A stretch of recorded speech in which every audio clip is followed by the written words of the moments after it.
अब तुम्हारी स्पीड भाई साहब डबल हो जानी चाहिए। जितने बच्चों के भी अब एग्जाम है ना सर, 72 घंटे तुम्हारे पास बैलेंस बचे हैं। आज 28 तारीख है, आज का दिन तो निकाल दो, 29, 30, 31, सिर्फ 72 आवर्स बचे हैं। अब इस 72 घंटों में जो टॉपर्स होते हैं, जो रैंकर्स होते हैं, उनकी क्या स्ट्रेटजी होती है वो तुम्हें बताने जा रहा हूं। और अगर उसको फॉलो करके चलोगे, बिलीव मी, तुम्हारे 3 दिन बहुत बढ़िया निकलेंगे। तो समझना थोड़ा ध्यान से इन 3 दिन में तुम्हें करना कैसे। सबसे पहली बात तो ये समझ लो कि इन 3 दिन में कोई भी नया टॉपिक तुम्हें नहीं उठाना। मैं कह रहा हूं सर, तुमने जो छोड़ दिया वो छोड़ दो, बिना बात के दिमाग मत खराब करना, क्योंकि अगर एक बार दिमाग खराब हो गया तो फिर 3 दिन सारे बेकार जाएंगे। और अगर पहला पेपर खराब चला गया तो अगले आने वाले पेपर खराब जाएंगे। इन 3 दिन के अंदर ना, इन 3 दिन के अंदर तुम्हारा माइंड बिल्कुल क्लियर हो कि मुझे करना क्या है। तुम्हारा बिल्कुल लिखित में हो, प्लान तुम्हारा लिखित में हो, ओरल में ना हो, दिमाग में ना हो। अभी 2 मिनट बैठो, इस वीडियो को सुनने के बाद लिखो अगले 3 दिन मुझे कैसे प्लान करने। ये पागलों की तरह काम मत करो। मैंने पहले भी कहा था, जीतने वाले कुछ अलग काम नहीं करते, हर काम को अलग ढंग से करते हैं। थोड़ी सी हरकतें अगर सही कर लोगे ना, इस बार तुम पेपर निकाल दोगे। और तुम्हारे में कैलिबर है पेपर निकालने का, तुम्हें खुद ही नहीं पता। तुम बस अपने आप डिमोटिवेट होकर बैठ चुके हो। तुम समझ लो कि तुमसे हो नहीं सकता। जब तुमने इतनी तैयारी की है यार, इतनी तैयारी करने का फल आया, तुम डिमोटिवेट हो रहे हो। वो काम बिल्कुल मत करना।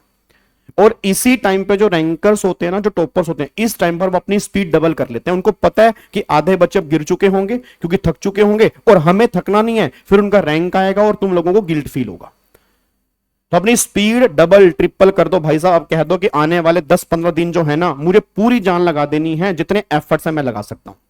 तो पहली बात तो कोई नया टॉपिक नहीं करना, बिल्कुल भी नहीं करना, नहीं करना, नहीं करना, नहीं करना, छोड़ दो। वो 100 नंबर का नहीं बनेगा, 5 या 4 नंबर का बनेगा। उसके चक्कर में तुम्हारा सारा टाइम वेस्ट होगा। जो तुमने कर लिया वो भी तुम भूल जाओगे। तो पहले सबसे बड़ा क्रॉस है, नया टॉपिक तुमने बिल्कुल भी नहीं करना। ये स्ट्रेटजी है उन रैंकर्स की जिनके रैंक आ चुके हैं, कि लास्ट के 3-4 दिन में वो क्या करते हैं।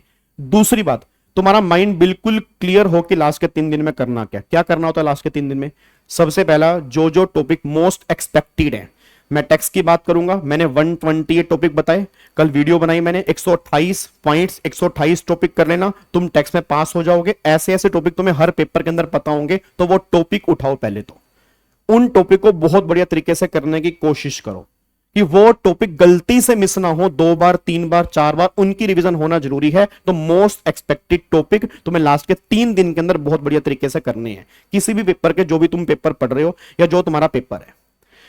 उसके बाद फिर जो जो क्वेश्चंस तुमने मार्क किए होंगे, जो तुमसे पहले सोल्व नहीं हुए होंगे, मैं तुम्हें बार बार कहता था कि जो क्वेश्चन तुमसे नहीं हो रहा उसको मार्क करो। सिर्फ उन्हीं क्वेश्चन को करना है, सभी को नहीं करना। तुम्हें लग रहा है कि मान लो इस चैप्टर में 10 क्वेश्चन थे, मेरे को इस क्वेश्चन में दिक्कत थी, तो उस क्वेश्चन को फटाफट से कर लो, कोई दिक्कत नहीं है। बाकी सारे क्वेश्चन इग्नोर कर दो। जो पहले नहीं हुआ वो पेपर में भी नहीं होगा, तो कोशिश करो अभी उसको करने की। हाँ, जो हो चुके हैं वो तो हो चुके हैं, फिर तो कोई दिक्कत वाली बात ही नहीं है। तो उन क्वेश्चन पे ही टाइम लगाना जो तुमसे पहले नहीं हुए थे। अब उसमें चेक करो कौन सा पॉइंट ऐसा था, नहीं समझ में आ रहा, रट लो, कोई बड़ी बात नहीं। अब देखो सिंपल सी बात, अब क्या है, 3 दिन बचे हैं, 3 दिन में कुछ करना है और बढ़िया करना है। तो कोशिश करो कौन कौन सी एडजस्टमेंट है, कहां कहां मुझसे गलती हुई है, तो फटाफट से पहले वो देख लो, ताकि अगर बाई चांस वो क्वेश्चन के पेपर के अंदर बन जाए, तुम्हें कम से कम ये हो कि हमने लास्ट के 3 दिन पहले तुमने वो देखा था। तो पहली टेक्निक मैंने क्या बोली है कि नया टॉपिक नहीं होगा। दूसरी टेक्निक मैंने क्या बोली है, मोस्ट एक्सपेक्टेड टॉपिक आपने बहुत बढ़िया तरीके से करनी है। तीसरी टॉपिक, आपने क्वेश्चंस वही प्रैक्टिस करने हैं जो मोस्ट इंपॉर्टेंट है, मोस्ट एक्सपेक्टेड हैं, या जो तुमसे पहले नहीं बने थे, उसको एक बार गो थ्रू कर लेना। और चौथी स्ट्रेटजी जो है, दिन का 1 घंटा कोशिश करो रात को, चाहे जब सोने से पहले 1 घंटा लिखने का लगा लो, क्योंकि अभी 3-4 दिन पहले तुम्हें प्रैक्टिस करनी पड़ेगी लिखने की, तभी तुम्हारा वहां पे हाथ चलेगा। और सुबह सुबह 9 बजे पेपर है, सुबह सुबह 9 बजे तुम्हारा एग्जाम है। मेरे ख्याल से 9 से 12, 9 से आई थिंक 15 मिनट पढ़ने के होंगे, 3 घंटे का एग्जाम हो गया, सुबह 9 बजे एग्जाम है। तो लिखने की प्रैक्टिस अभी से थोड़ी बना लोगे ना, थोड़ी स्पीड बन जाएगी। नहीं तो फिर बाहर आके बोलोगे पेपर 40-50 नंबर का हुआ, तो वो हरकतें मत करना। अभी से डेली 1 घंटा रूटीन बनाओ कि मुझे लिख के देखना है, कुछ भी लिख के देखना है, चाहे मैं देख के लिखूंगा, बट लिखूंगा कि मुझे 1 घंटा अभी से लिखना है। और थोड़ा सा दिन में पढ़ने का शेड्यूल बनाओ, रात को मत बनाओ। कोई ऐसा ना हो कि तुम पेपर के दिन सोए रह जाओ, या पेपर के दिन जाओ तुम्हारा दिमाग नींद में हो, क्योंकि ये दिमाग जिसका फ्रेश होगा ना वही कर पाएगा सर। और ये सभी रैंकर्स के मुंह से निकलता है कि पेपर में आने से पहले वो रात की नींद पूरी करते हैं।